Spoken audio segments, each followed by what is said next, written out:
Hello ma'am, good morning po. Ma'am, ito na po yung nag-iisang corner lot na available po. Ang ganda ng location niya ma'am kasi overlooking po ito. Kapag once po na nagpataas kayo dito ng bahay, kitang-kita nyo po yung view ng Pililya Windmills pa dyan. Kasi ito na po yung pinakamataas na location. Tapos, kita mo po yung mga rice fields pa and mountain view po. So, ang location, ma'am, nung nag-iisa nating corner lot is ito po siya, ma'am. Ayan. So, ito po, ayan. Nag-iisa na lang po siya.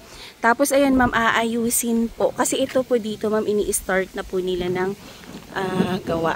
Ayan. Kasi mabilis lang po ang turnover neto, ma'am. And tuloy-tuloy po yung pagpapagawa po ni WRC po. Ayan. Para kagaya po neto, ma'am. Nagawa na siya. Tapos, tingnan nyo po ito, ma'am. Yung nandito po sa may kanto. Nagpa second floor siya ng bahay. Ayan, ma'am. Ayan, nagpa second floor siya. Ang ganda. Pag corner lot, ma'am, tingnan nyo po kung gaano. Malaki siya. Kung gaano siya kalaki. Tapos, ayan. Tuloy-tuloy na yung paggawa. Tapos ito ma'am, wag po kayo mag-alala kasi meron pa po kaming property dyan. Hanggang dyan pa po sa taas ang property po ni WRC. So, i-develop pa po yan ma'am. Kaya, ano pa siya, may road pa po yan. Tapos, another block, isang block pa siya. Tapos, pababakuna na siya ma'am. Lalagyan na po siya ng pader ma'am. Kaya, wala pa tayong worries dyan, ma'am. Tapos, ito yung corner unit na nag-iisa. Ay, nag-iisa na lang siya. Tapos, ang excess lot niya, ma'am, ito po. Ayan, ma'am. Ang laki pa po yung extra lot niya, ma'am. Ayan pa siya. Ayan siya, ma'am. Ayan, mula dun. Hanggang dito pa. Kasi kalsada pa po ito, ma'am. Ayan po. Ayan siya. So, lahat yan, ma'am, aayusin po. And good as brand new po yung turnover po sa unit. So, ang lote, ma'am, hanggang dun pa. So, aalisin naman po yan, ma'am, kapag once po na sinimulan na. Kasi nag-i-start na po sila ng pagre-renovate dito. So, ayan, ma'am, sako pa po yan sa extra lot po. Ayan, ma'am, yung may puno po ng suha. Sako pa siya ng... Ang laki pa ng extra lot nito. Oo, laki pa mo. Hanggang dun pa. Ayun sa amin, extra lot din yan eh. Pinatayo lang. Pinatayuan niyo yung extra lot nyo. Ang laki pa po, no? Ang laki pa. Ang laki pa po, ma'am, nung extra lot.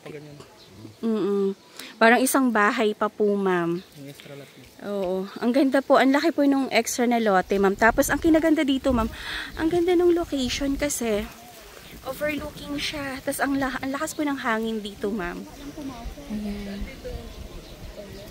Ayan po. Tapos ito ma'am, may mga ano pa dyan. Itatayo pa rin po dyan ma'am na mga house po sa area na to.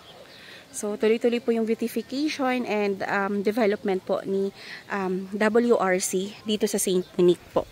So for now, hindi talaga natin siya ma-appreciate. Pero kapag once po na nagawa na ayos na po siya ma'am, talagang ang ganda na niya and kagaya na po yung itsura niya ng ating model unit ma'am na Brianna po. So, ayun siya, ma'am. Ang ganda. Tapos, pag pinataasan mo pa to, ma'am, winner to. Ayan siya. And, ang maganda kasi dito is overlooking siya, ma'am. Tapos, hindi naman siya ganun ka tarik yung road. Ayan. Tapos, ang kinaganda corner lot ka pa. Ayan. Tapos ito ma'am, kalsada pa po yan dyan. Isang kalsada pa tapos another ano pa po doon. Swerte. Yung location na to.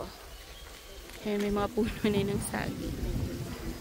Ayan, tapos yung lugar mo ma'am, meron na siyang nakatanim na Davao Pomelo. Ayos. Ayan siya, meron na siyang Davao Pomelo. Galing. Ayan. So, thank you so much po, ma'am. And have a nice day po. God bless everyone. Bye-bye.